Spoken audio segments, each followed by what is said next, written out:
How's it going, everybody? Welcome back. Today, I'm going to show you guys the best VPNs for Escape from Tarkov. Now, this game is only available on Microsoft Windows, and it's not available in many areas of the world, for example, in China, making it difficult to play this game with friends in certain locations. Luckily, this problem can be solved using a good VPN service.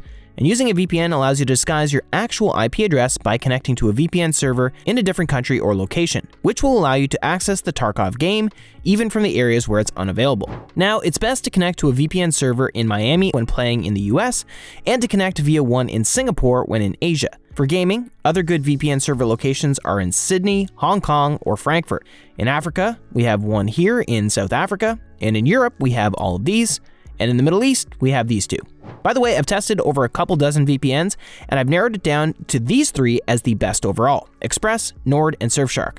They all vary in budgets and features, so pick and choose depending on your own situation, what you're looking for in a VPN, and your own budget and preferences. Now let's just assume you're somewhere in Europe, and let's go with Spain.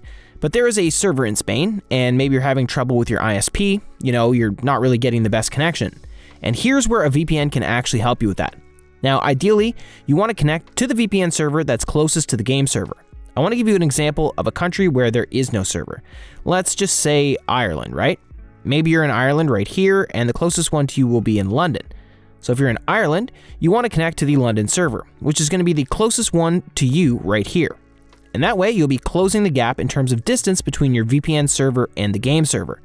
So the closer the distance to your game server when connecting to the VPN, the better the connection, arguably even giving you a better connection and better ping than your base ping. And of course, you want to make sure that you're using a good VPN, which is why I've chosen these three. And if you want to make sure you're using the best performing protocols, that'll be Lightweight UDP protocol with ExpressVPN, that'll be NordLynx protocol with NordVPN, and finally the WireGuard protocol with Surfshark. Once you've selected the best performing protocol, make sure you're using one of these VPNs, since I've tested them extensively to make sure they work just fine. Next, figure out which game server you want to connect to, and then connect to the VPN server that's closest to the game server, and you should be good to go. You can go ahead and test out this method. Let me know in the comments down below how it works for you. And of course, you can stress test this method for 30 days risk-free thanks to the 30-day money-back guarantee. And if you want to learn more about the privacy policy, speeds, streaming, and torrenting capabilities, as well as the security features of these VPNs, you'll find links to the full reviews in the description down below, and links to pricing discounts if you want to jump straight to that. And that'll be all for today's video. Thank you so much for watching. Don't forget to check out the links in the description to grab yourself the best discounts possible. Like and subscribe to see more of these videos, and let me know in the comments if there's anything cybersecurity you'd like me to cover. Again, thank you so much for watching, and I'll see you in the next one.